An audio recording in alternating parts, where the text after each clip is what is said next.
Baiklah, kali ini kita akan mempelajari tentang teori sastra. Hakikat teori sastra. Apa itu teori sastra?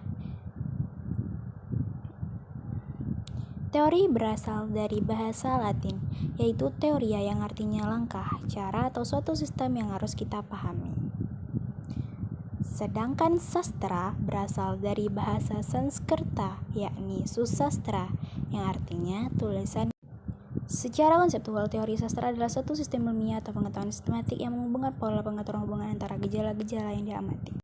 Teori sastra adalah ilmu yang mempelajari prinsip-prinsip dasar sastra seperti sifat, struktur, dan jenis karya sastra.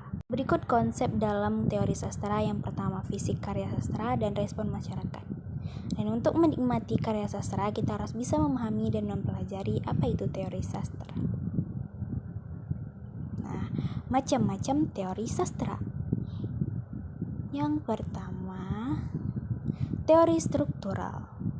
Teori struktural adalah teori sastra yang digunakan untuk menganalisis karya sastra berdasarkan struktur. Kemudian, teori psikologi sastra. Teori sastra yang digunakan untuk menganalisis unsur kejiwaan di dalam karya sastra. Kemudian, teori kepribadian. Teori yang menganalisis sisi kepribadian yang telah ada di dalam karya sastra. Sosiokasi sastra yang menganalisis berdasarkan segi-segi kemasyarakatan.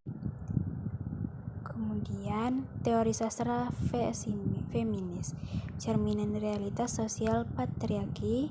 Keenam, persepsi sastra. Kuantitas keindahan yang timbul sebagai akibat hubungan antara karya sastra dengan pembaca. Kemudian, teori Marxis. Faham yang percaya bahwa penentu dari suatu kehidupan adalah sosioekonomi.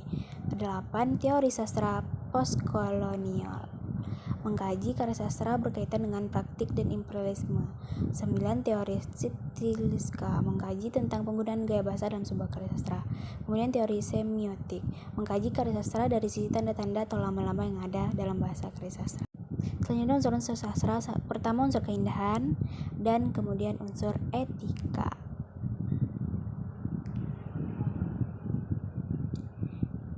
4 keterkaitan cara menikmati karya sastra. Yang pertama, dikaitkan dengan pengarang. Karya sastra secara tidak langsung atau tidak langsung dipengaruhi oleh pengalaman dari lingkungan masyarakat. Kemudian kedua, pendekatan teori objektif. Secara yang melatar belakangi proses penciptaan karya sastra mempunyai peranan penting dalam memberikan makna pada sebuah karya sastra.